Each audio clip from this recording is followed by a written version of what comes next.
All right, so I'm going to show you how to add a pivot point to the top of your automata. So assuming this is the top of your automata, you will have to add something to the top of it. So if you're going to do that, again, you could do it a couple ways. You could add a separate component and add to it, or you could basically add a something to this. All right, it is possible you'll have to do an edit in place like that.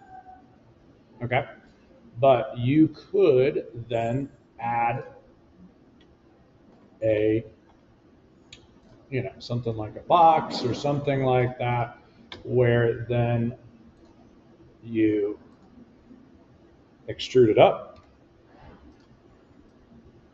Ooh, that's not what we want.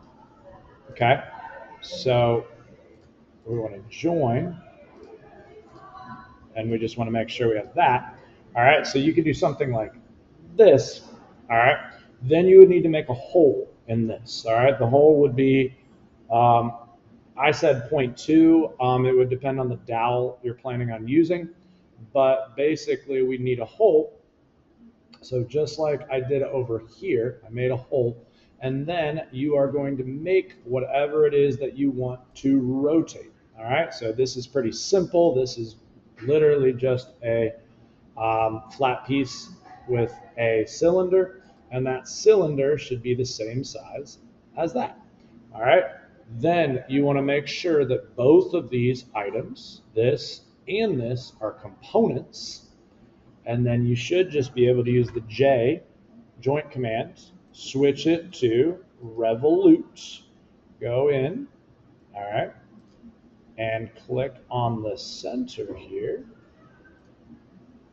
and rotate this around and click on this part right here. And now what you have is you have something that will move back and forth on here. All right.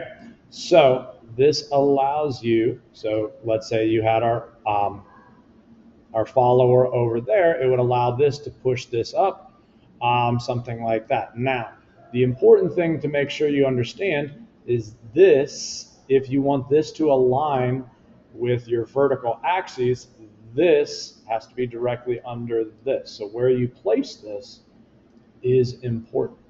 All right, so you have to have some foresight. Now notice right now it does not basically feel this. What we need to do is, well, that might be another video. We'll talk about it, but we might have to add a little bit of something else. But for now, that's pretty good. Okay, we'll pause here.